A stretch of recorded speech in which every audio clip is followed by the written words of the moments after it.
اللہ تعالیٰ نے اس کائنات کو ایک نظام کے تحت پیدا فرمایا ہے اور ایک بڑے ہی خوبصورت نظم و ضبط کے تحت یہ کائنات چل رہی ہے۔ یاد رکھیے گا کہ نظم و ضبط، حسن کاری، خوبصورتی، سلیقہ مندی یہ کسی بھی کام کو خوبصورت بنا دیتی ہے، لیکن کوئی کام بھی اگر ڈھب اور سلیقے سے نہ کیا جائے، وقت گزارنے کے لیے اور اس موقع کو آگے بڑھانے کے لیے صرف کام کیا جائے تو کام تو ہو جاتا ہے لیکن اس کی خوبصورتی قائم نہیں رہتی۔ اللہ تعالیٰ نے قرآن مجید کے اندر ارشاد فرمایا کہ وَهُوَ الَّذِي خَلَقَ اللَّيْلَ وَالنَّهَارَ، فرمایا وہی رب ہے جس نے رات اور دن کو بنایا، وَالشَّمْسَ وَالْقَمَرَ، سورج اور چاند کو بنایا، كُلٌّ فِي فَلَكٍ يَسْبَحُونَ، فرمایا یہ سارے اپنے مدار میں تیر رہے ہیں، اپنے گھیرے میں تیر رہے ہیں، دن بھی، رات بھی، سورج بھی، چاند بھی، یہ سب اپنے اپنے مدار میں تیر رہے ہیں، کوئی کسی کے وقت میں آتا نہیں، کوئی کسی کی جگہ لیتا نہیں، کوئی کسی سے ٹکراتا نہیں، اپنے اپنے مدار میں، اپنے اپنے گھیرے میں تیر رہے ہیں۔ جس طرح تیرنے والا دریا میں تیرتا ہے، اس طرح یہ اپنے اپنے مدار میں تیرتے ہیں۔ یہ سورہ انبیاء ہے، آیت نمبر 33۔ اللہ تبارک و تعالیٰ نے ان کو جو ڈیوٹیاں دی ہیں، یعنی جس وقت دن ہوتا ہے اس وقت رات نہیں ہوتی، آپ نے کبھی نہیں دیکھا ہوگا کہ رات بھی ہو اور دن بھی ہو، چاند ہوتا ہے تو پھر سورج اوٹ میں چلا جاتا ہے نظر، اپنے اپنے مدار میں۔ ہمارا یہ مزاج ہے کہ ڈھیروں لوگ ہیں جو اپنے مدار میں کام نہیں کرتے، ان کی جو ڈیوٹی اور ذمہ داری ہوتی ہے ان کا نہیں انہیں پتہ ہوتا، باقی سب کا پتہ ہوتا ہے۔ فلاں ٹھیک نہیں کر رہا، فلاں غلط کر رہا ہے، فلاں ذمہ داریوں کا احساس نہیں کر رہا، فلاں شعبے میں لوگ خراب ہو گئے۔ پہلے بھی شاید میں نے عرض کیا ہو، میرے پاس ایک دوست ایک دفعہ تشریف لائے، بڑے محبت والے ہیں اور ان کا یہ جوتے بنانے کا کارخانہ ہے، تو پوری دنیا پر تبصرہ کر رہے تھے اور کرنا چاہ رہے تھے۔ میں نے ان سے عرض کی بڑی محبت کے ساتھ، میں نے کہا آپ سارے کام چھوڑیں، آپ جوتے صحیح بنایا کریں، آپ ملک کا بہت اچھا فائدہ کریں گے۔ کوئی آدمی چلو ایک دفعہ آپ سے جوتے لے تو ایک سال نکل تو جائے، جوتوں والا خرچہ تو بچے، آپ غریب کی اتنی مدد بس کر دیں کہ جو آپ کر رہے ہیں اس کو صحیح کر کے کر دیں، تو باقی ساری دنیا کی فکر آپ چھوڑ دیں، جس کو اللہ نے جہاں رکھا ہے وہ اپنی ڈیوٹی کرے گا۔ دوسرے کے کام میں مداخلت کرنا نظم و ضبط کو توڑ دیتا ہے۔ یعنی آپ دیکھیے کہ جنگ احد میں مسلمانوں کو بظاہر نقصان کا سامنا کرنا پڑا، اس کی وجہ یہ بنی کہ نبی کریم صلی اللہ تعالیٰ علیہ وسلم نے بعض صحابہ کی ایک درے پر ڈیوٹی لگائی تھی، فرمایا جب تک میں نہ کہوں تم نے اس درے کو نہیں چھوڑنا، یہیں کھڑے رہنا۔ اب جنگ ختم ہو گئی، مسلمان کامیاب ہو گئے، مال غنیمت جمع ہونے لگا، تو بعض صحابہ نے اجتہاد کیا، انہوں نے کہا کہ یہ جو حضور نے فرمایا تھا نا جب تک میں نہ کہوں، اس کا مطلب یہ ہے کہ یہ جنگ کے ختم ہونے تک کی بات، تو اب تو ختم ہو گئی جنگ۔ اجتہاد کیا، رائے دی، تو جو ان کی ڈیوٹی تھی وہ ڈیوٹی چھوڑ کر وہ ذرا دوسرے کام پر آئے، اس کا نتیجہ یہ نکلا صرف اپنی ڈیوٹی چھوڑ کے دوسری ڈیوٹی پہ آئے، اور اخلاص والے تھے، مخلص تھے، ایمان کے اعلیٰ درجے پر فائز تھے، ان کا ایمان کسوٹی ہے دوسروں کے لیے، دنیا کے سب سے عظیم لوگ تھے، لیکن صرف تھوڑی دیر کے لیے اجتہاد میں بھول ہو گئی اور اپنی ذمہ داری چھوڑ کے دوسرے کام پہ وہ لگ گئے، تو اس کا نتیجہ یہ نکلا کہ 70 صحابہ شہید ہو گئے۔ حضرت امیر حمزہ رضی اللہ تعالیٰ عنہ کا پورا وجود کٹ گیا، خود نبی کریم صلی اللہ تعالیٰ علیہ وسلم کو تکلیف آئی، دانت مبارک شہید ہوئے، وجود نور سے خون نکلا۔ یہ ساری آزمائش کیوں بنی کہ وہ جو نظم و ضبط حضور نے دیا تھا بنا کے، اس میں تھوڑی دیر کے لیے بعض لوگوں کو سمجھنے میں اشتباہ پیدا ہوا تو نقصان ہوا۔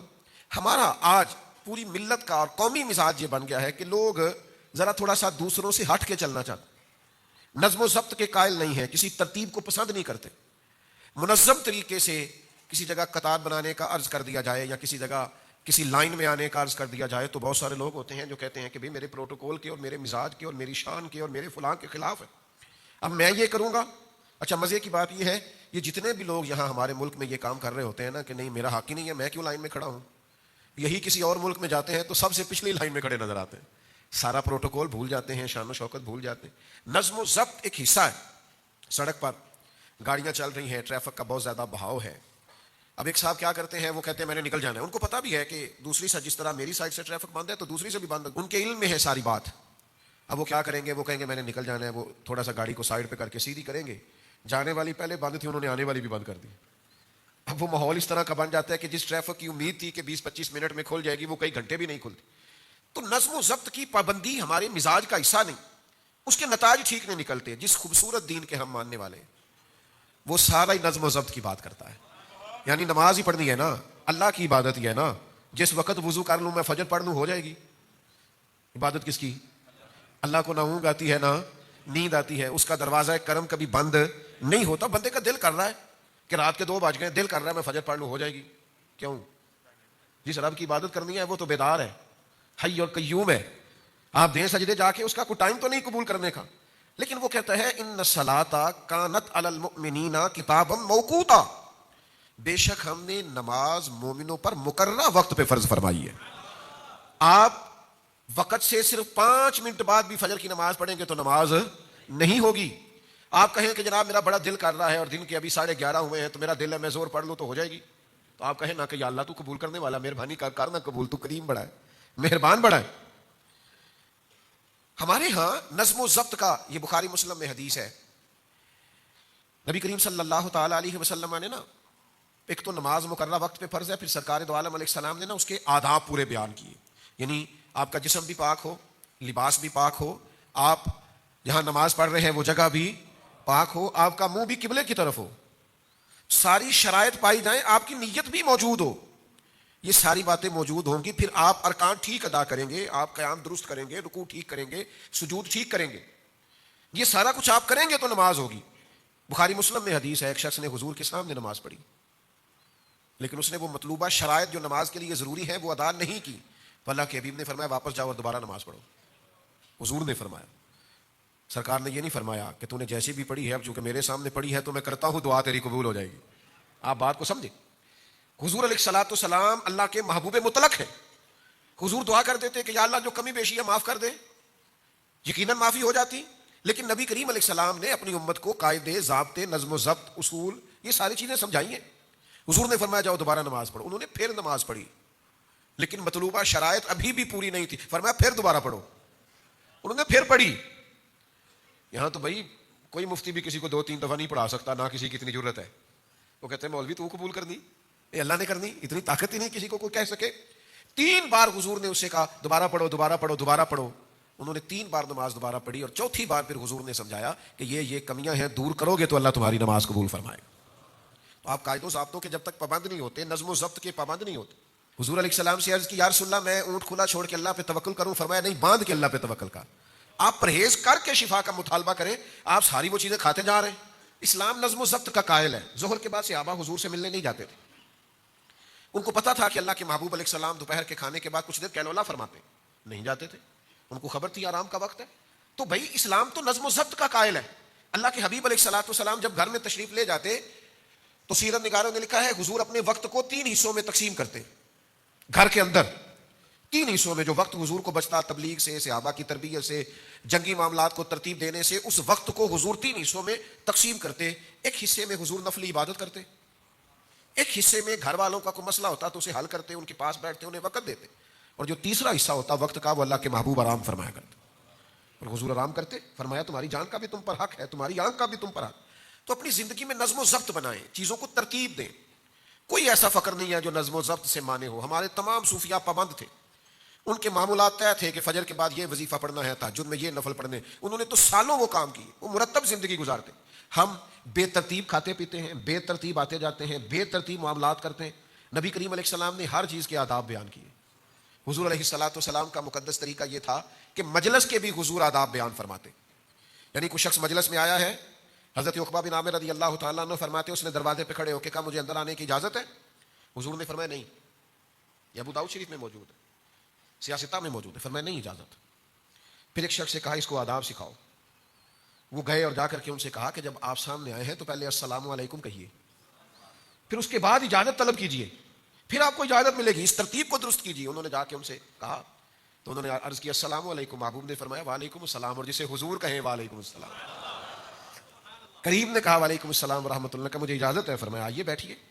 ایک مجلس میں امام قرطبی نے لکھا ہے صاحب تفسیر روح المعانی نے کہ جب کوئی باہر سے شخص آتا تھا نا اور وہ حضور کی مقدس محفل کے آداب نہیں جانتا تھا تو حضرت صدیق اکبر رضی اللہ تعالیٰ عنہ کے ذمے یہ کام تھا کہ وہ اس شخص سے ملتے اور اسے حضور کی بارگاہ کے آداب بتاتے، یا کسی شخص کے ذمے لگاتے کہ اسے سمجھاؤ اے پائے نظر ہوش میں آ، یہ کوے نبی ہے، آنکھوں سے بھی چلنا یہاں بے ادبی ہے. وہ اسے محبت سے، پیار سے، ذوق سے آداب سکھاتے. نبی کریم علیہ السلام ایک دن آئے، صاحب کنز المال نے لکھا ہے حضور نے دیکھا کہ صحابہ چھوٹی چھوٹی ٹولیوں میں دور دور ہٹ کے بیٹھے. دور دور. یہ ہم بھی کبھی ایسا کرتے ہیں کہ لوگ دور بیٹھے ہوتے ہیں تو کہتے ہیں قریب آ جاؤ, کوئی کھڑا ہوتا ہے تو اسے کہتے ہیں بیٹھ جاؤ. اور یہ ساری چیزیں سنت سے ثابت ہیں. صحابہ مختلف ٹولیوں میں دور دور ہٹ کے بیٹھے تھے تو اللہ کے حبیب علیہ السلام نے فرمایا قریب آ جاؤ اور مل کے بیٹھو. فرمایا شیطانوں میں بھی کچھ بھیڑیا ہوتے ہیں, وہ جب انسانوں کو الگ الگ بیٹھا دیکھتے ہیں تو شکار کر لیتے ہیں. فرمایا جماعت کے ساتھ رہا کرو, اکٹھے رہا کرو, اس لیے کہ جو اکیلا ہوگا ڈر مرشدہ چھڈی نہیں, نہیں تے ہو جاوے گا روگی. جیڑی بکری اجڑوں وچھڑی یو بگیاڑا جوگی. جیڑی بکری اجڑوں, بکریاں اکٹھی ہوں تو اس پہ بھیڑیا حملہ ڈرتا ہے, لیکن ایک بکری ہے تو پھر تو شکار ہو گئی. جیڑی بکری اجڑوں وچھڑی وہ بگیاڑا جوگی. تو حضور نے فرمایا مل کے بیٹھو. پھر تو شارحین فرماتے ہیں صحابہ اس طرح مل کے بیٹھتے تھے, اس طرح جڑ کے بیٹھتے تھے کہ ایک چادر بھی سب پہ ڈالی جاتی تو پوری آ جایا کرتی. لیکن کچھ لوگوں کو الگ سے دکھنے کا شوق ہوتا ہے, الگ سے نظر آنے. وہ بعض اوقات شیطان جو بھیڑیا اس کے ہتھے چڑھ جاتے. تو نظم و ضبط مجلس کا, محفل کا نظم و ضبط بڑی مشہور روایت ہے نا. ایک صحابی کھڑے تھے محفل میں تو حضور نے فرمایا اجلسو, بیٹھ جاؤ. تو پھر جس کے کان میں جہاں آواز گئی وہ بیٹھ گیا. حضرت عبداللہ ابن مسعود مسجد نبوی شریف کے دروازے پر ہی بیٹھ گئے. تو یہ آداب ہے, مجلس کے آداب ہیں, گفتگو کے آداب ہیں, سفر کے بھی آداب ہیں. ہم نے سفر کرنا ہے نا, آداب ہے. حضور سفر کے لیے تشریف لے کر کے جاتے جب مدینہ شریف سے تو کسی ایک صحابی کو اپنا نائب بنا کے جاتے. حضور علیہ الصلوۃ والسلام مسجد کی ڈیوٹی بھی دے کے جاتے کہ آپ نماز پڑھائیں گے. ایک دفعہ حضرت عبداللہ ابن مکتوم کو بھی حضور نے نائب بنایا مدینہ منورہ. ایک موقع پہ مولا علی شیر خدا رضی اللہ تعالیٰ عنہ کو بھی بنایا. حضور نیابت دے کے گئے کہ آپ یہ سارا نظام دیکھیں گے, نظم و ضبط دیکھیں گے, نماز پڑھائیں گے, ڈیوٹی لگائیں گے. اور حضرت ابو سعید خدری رضی اللہ تعالیٰ عنہ سے روایت ہے, حضور فرماتے ہیں جب بھی تم میں سے 3 لوگ سفر کریں تو ایک کو اپنا امیر بنا لیں, وہ جو فیصلہ کرے گویا اسے قبول کرے. بعض اوقات ہوتا ہے نا یہاں رکنا ہے, یہاں کھانا کھانا ہے, یہاں کچھ دیر سستانا ہے, یہاں کچھ دیر آرام کرنا. تو فرمایا جب بھی تم میں سے کوئی نکلے تو کسی کو اپنا امیر مقرر کر لے, امیر بنا لے. نظم و ضبط کے بغیر زندگی چلتی نہیں ہے. لیکن ہمیں تھوڑا سا اپنے آپ کو, اپنی اولادوں کو, آنے والے لوگوں کو نظم و ضبط کا, اور نظم و ضبط خوبصورت بڑا ہوتا ہے, یہ پیارا بڑا لگتا ہے. یہ کبھی ایک ترتیب سے جاتے ہوئے آپ بچوں کو دیکھیں جو ایک ہی لباس میں ہوں, ایک ہی ادارے کے ہوں, اور ایک ہی کیفیت سے کبھی وہ گزر رہے ہوں تو یوں محسوس ہوتا ہے کہ فرشتوں کی ٹولیاں گویا جا رہی ہیں. نظم و ضبط شائستگی پیدا کرتا ہے, خوبصورتی پیدا کرتا ہے. اجتماعی ترتیب جو ہوتی ہے وہ ایک نیا ہی انداز ترتیب پا جاتا ہے. لیکن شرط یہ ہے کہ ہم تھوڑے سے نظم و ضبط کے قائل بنے. ہمارے ہاں نا رواج نہیں ہوتا, بلکہ کچھ لوگ ایسے ہوتے ہیں وہ ان کو جلدی بڑی ہوتی ہے. کچھ کہنے لگا ہوں, محبت کے ساتھ دل لگی کرنے لگا ہوں, ان کو جلدی بھی بڑی ہوتی ہے اور کام بھی کوئی نہیں ہوتا. جلدی بھی بڑی ہوتی ہے اور کام بھی کوئی, جلدی بھی بڑی ہے, ملنا بھی فٹافٹ ہے, آنا بھی اگلی لائن میں ہے, 2-4 لوگوں کو پیچھے بھی کرنا ہے, ان سے مل کے آپ پوچھیں جناب خیر ہے, کہتے بس سلام کر دیجیے. کام بھی کوئی نہیں اور جلدی بھی بہت زیادہ ہے. یعنی ہم مصروف بھی بڑے ہیں اور زندگی میں کام بھی. اس طرح کے لوگوں کا بڑا مسئلہ بن جاتا ہے. وہ کہتے ہیں آپ چھوڑ دیں, پہلے میری سن لیں. نبی کریم علیہ السلام گفتگو فرماتے تو اگر دوران گفتگو کوئی آدمی اپنی بات کرنی شروع کرتا تو اللہ کے محبوب علیہ السلام کا طریقہ یہ تھا کہ حضور اس کی طرف توجہ نہیں فرماتے تھے. جس سے بات کر رہے ہوتے تھے پہلے وہ بات مکمل کرتے. کچھ لوگ فٹافٹ بات کرتے ہیں نا, کہتے ہیں قطع کلامی معاف, ایک گل شروع تو میں تو روک دیتا ہوں, میں کہنا جی اسی تے معاف ہی نہیں کیتا, تسی معافی یہاں تے بندوق لے کے منگنی سی نا, پھر قطع کلامی معاف نہیں تے گولی آئی جے. تو آپ نے کہا قطع کلامی, تو ہم نے تو معاف کیا ہی نہیں, آپ نے بات شروع بھی کر دی. پہلے پوچھ لیں کہ ہم نے معاف کی ہے قطع کلامی. آپ نے قطع کلامی کا کہہ کے آپ نے فٹافٹ گفتگو شروع کر دی. پوچھ تو لیں کہ ہم نے معافی دی کہ نہیں دی. تو آپ کوئی بات کر رہے ہیں اسے مکمل کرنے دیں. نظم و ضبط کا ایک طریقہ ہے, اس کی بات مکمل ہو جائے پھر آپ اپنی بات کر لیں. سلیقہ ہوتا ہے, طریقہ ہوتا ہے. اب تو کچھ ویڈیوز وائرل ہوتی ہیں, کچھ شر پسند لوگ کسی جلسے میں آ گئے, کسی محفل میں آ گئے, کوئی کسی سیاسی جماعت کا ہے, کوئی کسی کا ہے, کوئی نوجوان بیچارے غیر تربیت یافتہ وہ آ جاتے ہیں, اپنا کیمرہ بھی ساتھ لے کے آتے ہیں, کسی عالم سے سوال کرتے ہیں, سوال بھی ایسا تلخ کرتے ہیں اس کا کوئی وجود نہیں ہوتا. اب وہ اس وقت تھوڑی سی تلخی انسانی طبیعت کا حصہ ہوتی ہے, پھر اس کو وائرل کر دیں گے. اب جو لوگ محفل میں موجود نہیں انہیں حقیقت حال کی خبر اس ویڈیو کو دیکھتے ہیں تو ویڈیو کے اندر جو چیز بنائی گئی ہوتی ہے اس سے متاثر ہوتے ہیں. ایک میرے جاننے والے ڈاکٹر صاحب ہیں, بڑے اچھے آدمی, نمازی ہیں, ایک خانقاہ سے وابستہ ہیں. ان کی ایک ویڈیو وائرل ہو گئی کہ ہمارے گجرانوالہ کے ایک پرائیویٹ ہاسپٹل میں ہوتے ہیں. میں نے کسی کو نہیں بتایا, مجھے اچھا نہیں لگا, کسی کو وہ ڈانٹ رہے تھے. بندہ بڑا نفیس ہے, مریضوں کی خبر گیری کرنے والا شریف انسان ہے. ویڈیو وائرل ہو گئی, وہ بڑا کسی کو ڈانٹ رہے ہیں اور وہ ویڈیو بنا رہا ہے اور یہ کہہ رہے ہیں کہ میں تینوں لبڑ لینا ہے. وہ کہتے ہیں اس بندے نے آ کے اتنی تلخ بات کی ہمارے ساتھ, اتنی تلخ بات کہ میں بتا نہیں سکتا. وہ کہتے ہیں دہرائی بھی نہیں جا سکتی. اور تھا وہ بیچارہ کوئی بلیک میلر ٹائپ صحافی. کہتے ہیں وہ اس نے بات کی, ہمیں غصہ آ گیا, اب وہ اشتعال انگیزی والی ویڈیو اس نے بنا لی اور پھر اس نے ہم سے مطالبہ کیا کہ میں ڈیلیٹ کروں گا لیکن 5 لاکھ روپیہ لوں گا. کہتے ایسی کیا چڑھا دے 5 لاکھ کوئی نہیں. اب کسی بندے نے نہیں دیکھا کہ وہاں پورا واقعہ کیا تھا. تو یہ کیا ہے بھلا؟ یہ قوم جب اخلاقی طور پر پوری طرح گر جاتی ہے پھر وہ اس طرح کے مظاہرے کرتی ہے. اخلاقی اقدار والے لوگ یہ کام نہیں کرتے. آپ کو پتہ ہے ہم بھی بعض اوقات ویڈیو سے منع کرتے ہیں. محفل میں گزر رہے ہیں تیزی سے, ایک شخص کو دیکھا ہی نہیں کہ وہ ہاتھ ملانا چاہ رہا تھا, گزر گئے.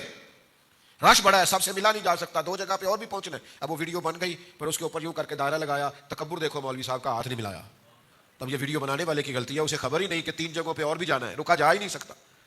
تو یہ ساری پوزیشن ہوتی ہے. تو نظم و ضبط میں جب ہم آئیں گے, ترتیب کو دیکھیں گے, خوبصورتی پیدا ہو جائے گی. اور آپ یقین کریں زندگی میں ایسے بھی خوبصورت لوگ دیکھے ہیں جنہوں نے کہا میں قربانی دیتا ہوں باقیوں کے لیے, آپ سب سے بات کر لیں. دیکھیں نا, سیکھنا ہی ہے نا کسی سے. میری زندگی کا بہت بڑا حصہ سڑکوں پہ گزرا ہے. ایک جملے سے میں نے بڑا ہی سیکھا ہے. وہ ٹرکوں کے پیچھے لکھا ہوتا ہے, ڈالے کے پیچھے لکھا ہوتا ہے, بڑا مزیدار, سیکھنے والا, تربیت والا. کوئی ہارن دے رہا ہے, کوئی تیزی میں ہے, تو اس نے لکھا ہوتا ہے تو لنگ جا, وہ تھوڑا بھلا ہو جائے. تو لنگ جا ساڈی, اے جڑی ساڈی خیر ہے بڑی مزیدار ہے. یعنی تو لنگ جا ساڈی, چل بھائی تو لنگ جا, کوئی مسئلہ نہیں, تو جیت جانا تھوڑی دیر کے لیے, ہو جا کامیاب, کوئی مسئلہ نہیں. تو اپنی زندگی میں نظم و ضبط کو, حسن کاری کو, خوبصورتی کو لائیں. اچھا کبھی کبھی سب سے نہیں ملا جا سکتا. ہر آدمی کی بات سننا ہر بندے کی بس کی بات نہیں ہوتی. قاضی ایاز مالکی اندلسی شفا شریف میں لکھتے ہیں, نبی کریم علیہ الصلوۃ والسلام نے فرمایا کچھ لوگ ایسے ہیں جو اپنی حاجات مجھ تک نہیں پہنچا سکتے. ویسے تو حضور جانتے ہیں, ہر غلام کا چہرہ حضور جانتے ہیں, لیکن یہ ہماری تربیت کے لیے فرمایا کچھ لوگ اپنی باتیں مجھ تک نہیں پہنچا سکتے. فرمایا جو کسی کی بات مجھ تک پہنچائے گا اس بندے کو قیامت کے دن نہ کوئی خوف ہوگا نہ پریشانی ہوگی. اس نے میرے غلام کا پیغام مجھ تک پہنچا دیا. کتنی بڑی سعادت, صرف پیغام دینے والے کے لیے, کہ سارے نہیں پہنچ سکے لیکن جو وسیلہ ہے, جو ذریعہ, جس کے ذریعے پیغامات پہنچ سکتے ہیں, اس کو اللہ کے حبیب علیہ السلام نے کتنا پسند کیا. جنگ ایمرجنسی کا موقع ہوتا ہے, جنگ خوف کا موقع ہوتا ہے, اضطرابی حالت ہوتی ہے, جنگی ماحول, کہتے ہیں ہم حالت جنگ میں ہیں, سخت موقع ہوتا ہے. لیکن قربان جائیں عرب کے لوگ بڑی بے ڈھنگی سی جنگ کرتے تھے. نبی کریم علیہ السلام نے جنگ کے بھی طریقے بتائے, صف بندی کر کے بتائی. حضور نے بتایا کیسے جنگ لڑنی ہے. نبی پاک علیہ السلام نے فرمایا یہ نہ کرنا دشمن بڑا دور ہو تو تم تیر چلا دو. فرمایا اسے قریب آ لینے دینا, پھر نشانہ باندھنا, تیر ضائع نہیں کرنا. فرمایا اس پر تیر چلانا, اور اگر وہ زیادہ قریب آ جائے تو پتھر سے حملہ کرنا, اور جب بالکل قریب آ جائے پھر تم نے تلوار اٹھانی ہے, پھر تم نے نیزے کا استعمال کرنا ہے, پھر تم نے خنجر اٹھانا ہے. وہ ساری ایک مرتب ترتیب جس سے جنگی حکمت عملی سمجھ میں آئے. کافروں کو نہیں سمجھ آ رہی تھی کہ بدر کے دن حضور نے ریتلی زمین پر کیوں جا کے ڈیرا لگایا. وہ اس لیے ڈیرا لگایا کہ صبح بارش ہو گئی تو وہ زمین سخت ہو گئی, اس کا فائدہ ہو گیا, مضبوط ہو گئی. انہوں نے جہاں ڈیرا لگایا تھا وہاں کیچڑ بن گیا. تو میرے عزیز یاد رکھیے گا کہ جنگ کے موقع پر بھی آپ حکمت عملی کا مظاہرہ کریں گے, آپ ترتیب کے ساتھ چلیں گے. جب زندگی مرتب ہو جاتی ہے پھر زندگی بڑی خوبصورت ہو جاتی ہے. مجھے ویسے تو کوئی 20-22 سال ہو گئے یہ گفتگو کرتے, تقریر کرتے, دوران طالب علمی سے ہی بات کرنی شروع کر دی تھی, تو اب بھی کوئی 18 سال تقریباً ہونے کو ہیں یا اس سے زیادہ مستقل جمعہ پڑھاتے. اور جن لوگوں کو 17 سال ہو گئے میرے پاس جمعہ پڑھتے, انہیں پتا ہوگا کہ کبھی ایسا نہیں ہوا کہ میں 10 منٹ جمعے میں لیٹ ہوا ہوں. ہو ہی جاتا ہے نا, کبھی بندہ بیمار بھی ہوتا ہے, کمی بیشی بھی ہوتی. کہیں ٹائم دیا ہو تو ایسا نہیں ہوتا کہ وہ لوگ باہر گلیوں میں کھڑے ہو کے پہنچے نہیں. ایسا ہو جاتا ہے کہ 25 منٹ پہلے پہنچ گئے. بھائی زندگی میں آپ نظم و ضبط بنائیں اگر آپ نے کوئی کام کرنا, آپ چیزوں کو مرتب کریں اگر آپ نے کوئی کام کرنا ہے, آپ طے کریں. یعنی اتنے سالوں میں ایسا نہیں ہوا کہ آج 15 منٹ لیٹ ہیں, آج 18 منٹ لیٹ ہیں, آج 10 منٹ لیٹ ہیں. بس کرنا ہے نا ایک کام, تو 1-2 منٹ تو سمجھ میں آتے ہیں. کسی وقت ٹریفک رک گئی, لیکن آپ نے عمر بھر ہر کام ہی دیر سے کرنا ہے. کیسے کام چلے گا, کیسے ترتیب بنے گی؟ جن لوگوں نے یہی آج تک طے نہیں کیا کہ سونا کتنے بجے, اٹھنا کتنے بجے. ہمارے بہت بڑے درویش بزرگ گزرے, حکیم الامت مفتی احمد یار خان صاحب نعیمی رحمۃ اللہ علیہ, ان کی زندگی میں لوگ شکوہ کرتے تھے کہ مفتی صاحب زیادہ پاس بیٹھنے نہیں دیتے. کچھ لوگ جاتے ہیں نا, ان کا خیال ہوتا ہے کچھ خوش گپیاں ہوں, کچھ ٹائم نکلے, کچھ تھوڑا سا سوسائٹی پہ, معاشرے پہ, ارد گرد کے ماحول پر تبصرہ ہو. وہ نہیں بیٹھنے نہیں دیتے. مفتی صاحب نے قرآن مجید کی تفسیر لکھی ہے, 1 جلد کا 1 پارہ ہے. 8 جلدوں میں شرح لکھی ہے انہوں نے مشکاۃ شریف کی. اگر وہ لوگوں کو پاس بٹھائے رکھتے تو وہ کام جو ان کے وصال کے اتنے سالوں کے بعد بھی لوگ فائدہ اٹھا رہے ہیں, میرے جیسے کئی لوگ اس سے نفع اٹھاتے ہیں, اسے پڑھ پڑھ کے اپنا فائدہ کرتے ہیں, وہ کام ہو سکتا تھا. مفتی صاحب اتنے پابند تھے وقت کے, 1 بجے وہ بیان شروع کرتے تھے, جب وہ مائک میں کہتے نا الحمدللہ تو لوگ گھڑیاں ٹھیک کرتے تھے. اللہ کرے میری نئی نسل کو سمجھ میں آئے بات, نوجوانوں کو سمجھ میں آئے. 1.5 گھنٹہ آئینے کے سامنے کھڑے رہتے, 20-20 25-25 منٹ لیٹ ہونا کچھ مناسب ہی نہیں سمجھتے, 2.5 گھنٹے موبائل پہ بیٹھے. تو زندگی میں جن لوگوں نے بھی کارہائے نمایاں سر انجام دیے ہیں, انہوں نے وقت کی رفتار کو سمجھا ہے, انہوں نے دیکھا ہے تقاضا کیا ہے, انہوں نے نظم و ضبط کو دیکھا ہے، چیزوں کو دیکھا ہے، قاعدے کو سمجھا ہے، اپنی زندگی کو انہوں نے مرتب کیا ہے. آپ کو ٹائم کے مطابق اپنے آپ کو ترتیب دینا ہے. گھڑی آپ کے لیے نہیں رکے گی، وقت ہمارا انتظار نہیں کرے گا.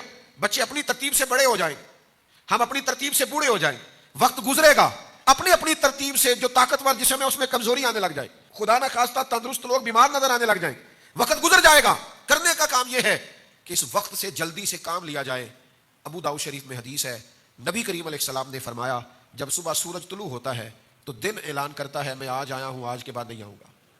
آج جو 27 مارچ 2026 کا جمعہ آج ہے، یہ 27 مارچ قیامت تک دوبارہ یہ گزر گئی. 26 کی 27 مارچ دن کہتا ہے میں آج آیا ہوں، آج کے بعد دوبارہ نہیں آؤں گا. کچھ کرنا ہے تو کر لو، نظم و ضبط میں آؤ، ترتیب دو چیزوں کو. حضرت عبداللہ ابن عمر رضی اللہ تعالیٰ عنہ گزر رہے تھے اپنے 2-3 شاگردوں کے ساتھ، گھوڑے پہ سوار تھے تو ایک قبر رستے میں بنی ہوئی دیکھی، ویران رستے میں قبر بنی ہوئی. تو تھوڑا آگے جا کے حضرت عبداللہ ابن عمر قبر سے اتر گئے، وضو فرمایا، 2 رکعت نماز پڑھی، پھر گھوڑے پہ بیٹھ گئے. تو خادم کہنے لگے حضور سمجھ نہیں آئی آپ کا یہاں رکنا نماز پڑھنا. آپ فرمانے لگے ہمیں کوئی زیادہ جلدی نہیں تھی، اتنا ضروری کام نہیں تھا. مجھے قبر نظر آئی تو میرے دل میں خیال آیا کہ قبر والا تو ترس رہا ہوگا نا کہ 2 رکعتوں کا ٹائم ہی مل جائے، تو مجھے تو ملا ہوا ہے. تو میں نے کہا وقت ضائع نہ کروں، میں 2 رکعت نماز پڑھ لوں. وہ ایک بزرگ تھے نا، تو اپنے ساتھ کسی نوجوان کو دیکھا کسی میت کو دفن کر رہے ہیں، تو کہنے لگے بیٹا تمہارا کیا خیال ہے اس بندے کو اگر ٹائم ملے تو یہ کیا کرے؟ فوت ہو گیا ہے، اب اگر اسے ٹائم ملے تو یہ کیا کرے گا؟ تو نوجوان عرض کرنے لگا حضور یہ 1 منٹ بھی ضائع نہیں کرے گا، یہ نفل پڑھے گا، عبادت کرے گا، غریبوں کی مدد کرے گا، ماں باپ کی خدمت کرے گا، ذمہ داریاں پوری ادا کرے گا، یہ تو پلٹ کے بھی دنیا کی طرف نہیں دیکھے گا، مر جانا ہے. تو بزرگ اس بچے کو تھپکی دے کے کہنے لگے پتر اسے تو اب دوبارہ ٹائم نہیں مل سکتا پر تجھے ملا ہوا ہے، تو گویا مہربانی کر 2-2 3-3 گھنٹے موبائل پہ ضائع نہ کر، اس چوک میں کھڑا اس چوک میں کھڑا. اپنے وقت کو بچائیں، اپنے وقت کو نظم و ضبط کا حصہ بنائیں. بہت سارے لوگ تھے تھوڑے وقت میں بڑا کام کر گئے، کیوں کہ انہوں نے وقت کی رفتار کو سمجھا، زمانے کے شب و روز کو سمجھا. پھر کاموں میں بھی آپ نے ترتیب لگانی ہے، جو زیادہ ضروری کام ہے وہ پہلے کریں، جو غیر ضروری ہے وہ بعد میں ہو جائے گا. تو نظم و ضبط کے ساتھ چلیں گے.